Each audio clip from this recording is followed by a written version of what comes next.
Jangan lupa like, komen, dan subscribe channel YouTube TVRI Bengkulu dan nyalakan lonceng notifikasinya.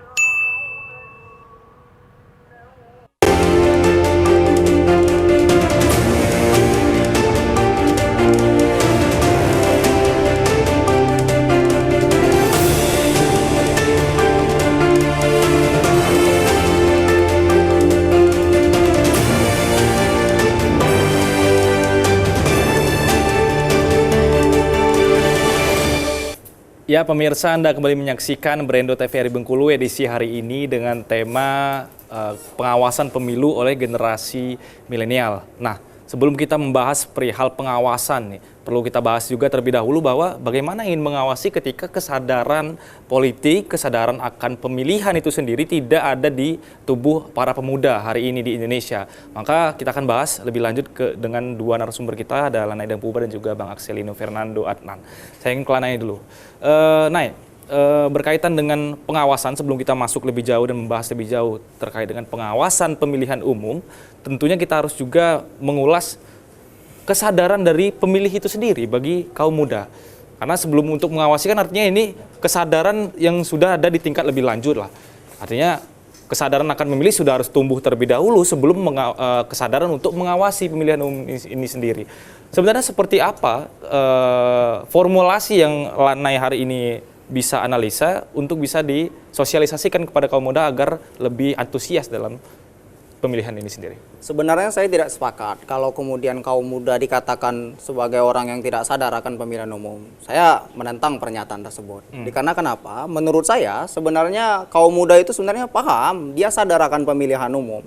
Akan tetapi ada bagian-bagian yang tidak terlihat yang membuat pemuda-pemuda ini akhirnya menjadi skeptis dengan pemilihan umum. Ya, tapi secara persentase kita melihat dari jutaan mahasiswa hanya sedikit sekali, bisa dikatakan 20-30% yang memang dia mengikuti pemilihan ini secara hati nuraninya. Dia mengikuti, dia menganggap ini sebagai satu hal yang penting untuk merubah arah bangsa, mungkin di mahasiswa-mahasiswa yang aktivis. Tapi di luar itu, dengan persentase yang lebih besar, sangat minim sekali antusias terhadap pemilu. Seperti apa tanggapannya? Waktu saya masih mahasiswa, saya sering berdiskusi dengan teman-teman dan justru pikiran-pikiran tentang golput itu sebenarnya muncul dari kampus. Kenapa seperti itu? Karena politik itu terlanjur dicitrakan tidak baik. Kenapa dikatakan tidak baik? Politik itu di kampus dicitrakan sebagai sesuatu yang membosankan dan memuakkan. Citranya buruk di hadapan masyarakat. Karena kalau kamu mau duduk di kursi eksekutif, di kursi legislatif, kamu memerlukan modal. Dan modal yang kamu keluarkan untuk menjadi seorang pemimpin, itu tidak sebanding dengan gaji yang kamu dapatkan daripada negara. Akhirnya, pemimpin-pemimpin yang duduk di kursi legislatif dan eksekutif ini, dia tidak merepresentasikan kehendak masyarakat dan tidak menjalankan fungsinya. Tetapi yang dijalankan adalah bagaimana caranya mengembalikan modal yang telah dikeluarkan pada waktu pemilihan. Setelah modal kembali, pikirannya bukan masyarakat lagi.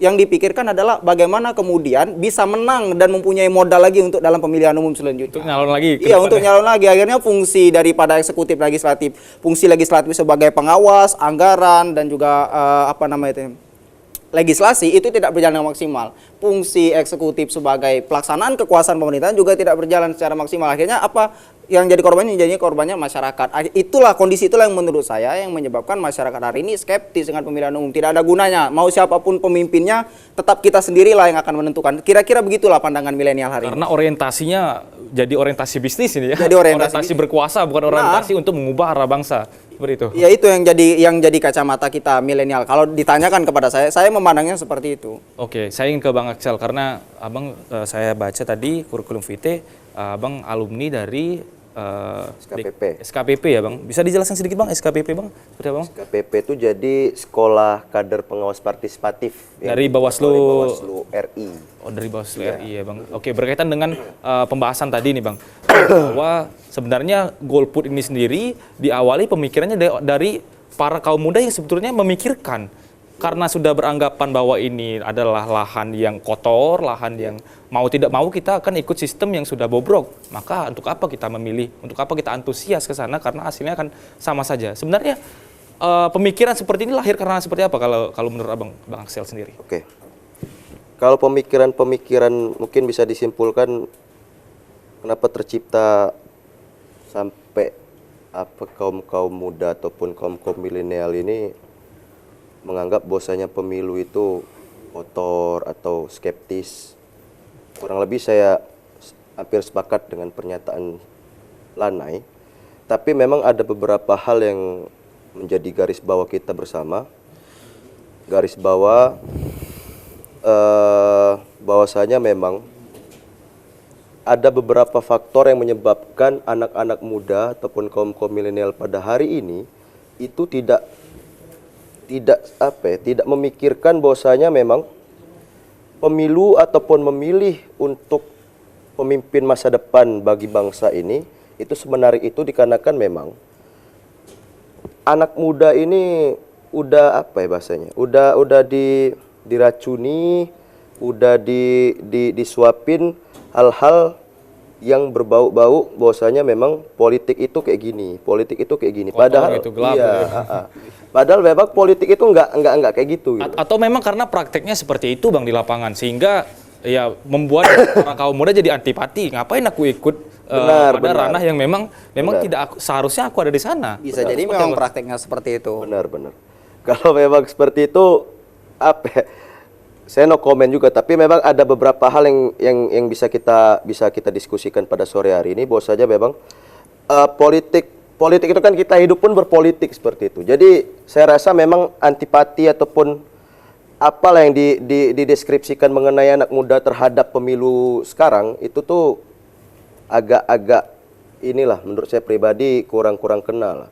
Karena memang saya sempat ngobrol sama beberapa mahasiswa itu sangat mereka sangat antusias untuk ya, dengan orientasi yang benar, yang ideal. Tapi gitu. memang yang perlu menjadi catatan ini satu untuk para calon-calon anggota legislatif, eksekutif ataupun yang lainnya itu nanti harapan kami ataupun harapan saya pribadi itu jangan mengecewakan anak-anak muda karena memang pemilih pemula khususnya itu masih sangat rentan. Masih sangat mudah, masih sangat gampang untuk dimanipulasi, dibohongi. Karena memang ketika hari ini saja kita udah ngebohongi pemilih pemula, bisa jadi 5 tahun yang akan datang angka golput itu makin tinggi seperti itu. Oke, artinya semakin banyak ketakutan yang menghampiri para kaula muda di generasi-generasi seterusnya ya Bang. Nah ini mungkin menjadi momentum juga bagi pemirsa di rumah, mungkin mewakili juga pertanyaan dan keresahan. Karena selama ini hanya sebuah kabar burung dan tanda kutip Bang, saya bisa simpulkan didengar dari telinga ke telinga yang kebenarannya belum pasti. Nah ini saya ingin tanya langsung ke Bang Axel selaku kader pengawas partisipatif nih Bang dari Bawaslu RI. Sebenarnya seperti apa praktek di lapangannya? Apakah semenakutkan itukah sebenarnya pemilu ini? Sekotor itukah pemilu ini? Sehingga bisa diklarifikasi langsung kepada pemirsa di rumah, supaya pemirsa di rumah juga bisa mengetahui kebenarannya seperti apa itu Bang. Sekotor apa ini Bang sebenarnya? Praktek pemilu ini. Iya. Supaya ketika kebenarannya kita dapatkan hari ini, bisa kita simpulkan sehingga masyarakat di rumah tidak bertanya-tanya lagi, tidak mendengarkan informasi-informasi yang sumbernya tidak bisa dijamin kebenarannya gitu Bang. Kalau apa kan saya yakin langsung ya dari kader pengawas partisipasi Bawaslu RI. Ya Bang. Ahlinya. Bang. Kalau terkait praktek mungkin Saudara Lanai, Saudara Poso juga udah sering menemukan bahwasanya kita tidak bisa dipungkiri money politik masih sangat rentan ya Bang. Sangat rentan di Indonesia, apalagi di pemilu 2024 kayaknya kan cukup panas gitu kan. Banyak drama gitu kan. Banyak Tapi banyak juga anggapan yang mengatakan bahwa bukan money politik Bang, tapi cost politik. Kalau anak-anak visipol bilang kan ini cost politik. Memang biaya yang dikeluarkan. Sebenarnya beda, itulah pentingnya pemahaman bagi kita. Beda antara cost politik dengan juga money politik. Saya jelaskan dan saya berikan contohnya. Jadi kan seperti ini. Cost politik itu artinya modal politik. Money politik itu artinya politik uang.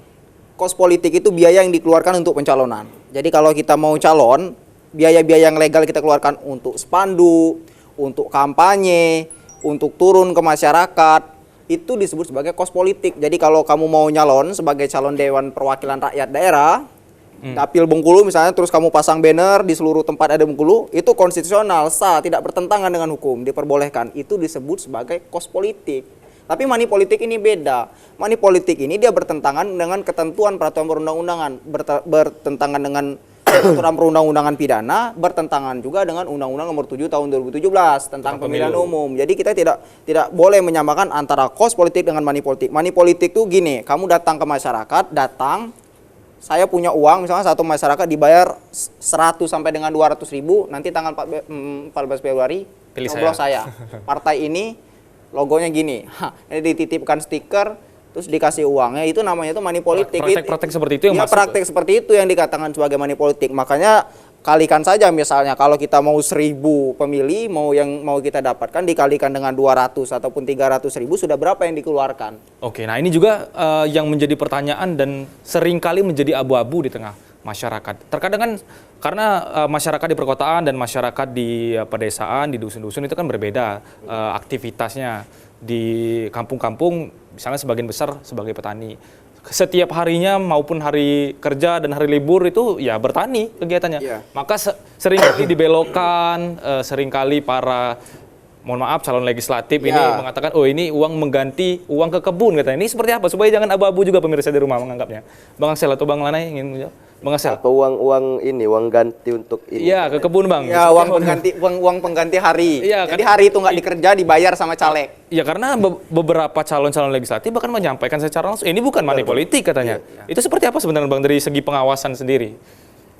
Sebenarnya kalau dari segi pengawasannya terhadap praktek-praktek kecil itu kan itu baru sebagian kecil dari praktek apa saya sebutnya ya bisa kita bilang inilah itu ya money politik lah ya gitu kan. Cuman itu masih praktek kecil itu, masih sebagian dari praktek kecil. Kalau dari bagian pengawasan saya rasa itulah tadi bukan ini sih. Sederhananya masuk ke kriteria money politik atau tidak, Bang? Saya katakan iya. Oke, kita akan membahas yang lebih besar lagi ya, Abang bilang tadi di segmen selanjutnya, Bang Lanai dan juga Bang Akselino Fernando Adnan. Pemirsa TVRI Bungu jangan kemana-mana, tetap di Brendo TVRI.